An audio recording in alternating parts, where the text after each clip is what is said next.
That said, the numbers are cool. I want you to hear this happen. This next call I'm going to play for you is an example of the 1 in 3 calls that don't make it to an intended agent. Take a listen to a customer that's trying to reach Brandon in sales. Hey, I'm sorry, you were holding for Brandon? Yeah. He's actually with a customer right now. Can I take a message? Well, you can, but he probably won't call me back. That's why I'm calling, because he never returned my phone call.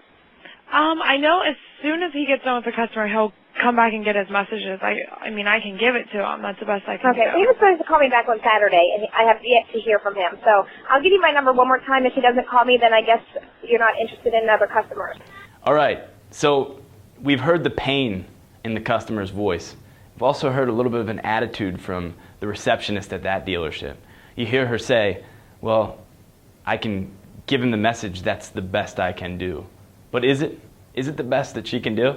Maybe we can get a manager to help this customer out. Maybe we can ask a few more questions. Maybe we can let them know, hey, you know, we're really, really sorry that this happened. Brandon is normally much better at this. And you know what? I know somebody who would love to talk to you. Much better way to handle that conversation. So keep that in mind in the calls that you have. This is what the customers come to expect.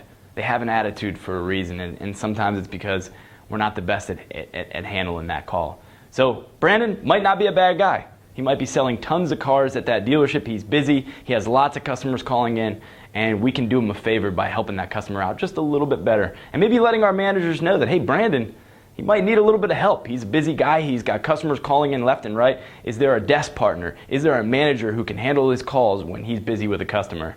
This next call that we're going to play is an example of what it sounds like when there's just nobody to take that sales call. Somebody's calling in to spend their hard-earned money, maybe $30,000, $40,000, $50,000 even, and we don't have anybody to pick up the call. So take a listen to this call. Yes, sales, please. All right.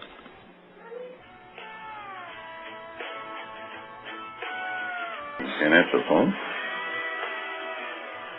Nobody working.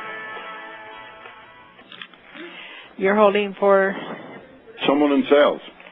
and no one's picking up. Boy. Sell a car. Most of them are in a meeting at the moment. That's what I'm trying to figure out who's back All right, there. I'll be back later. Thank you. Okay. All right, so something interesting happened during this call. Obviously, we took some hold time out, so you didn't need to listen to the music for that long. But that being said, we got to hear what the customer is saying while they're on hold. I don't know if you could catch it, but he says, is anybody working? That gives the impression that when he calls in and he can't get any help, what happens when he shows up in our showroom? Is he going to have to wait? Is it going to be 4 hours or is it going to be 6 hours to buy a car? Are they going to be eager to sell him a vehicle? Got to keep that in mind. This customer never called that dealership back. He called somewhere else and bought a car somewhere else. So we want to keep in mind that it is a good idea for you to give us your information because, hey, we're going to call you back. We're going to get you that information. I'm sure we can find the vehicle. I'm sure we can help you out. I'm so sorry that everybody's working with customers. We're so busy because, hey, guess what?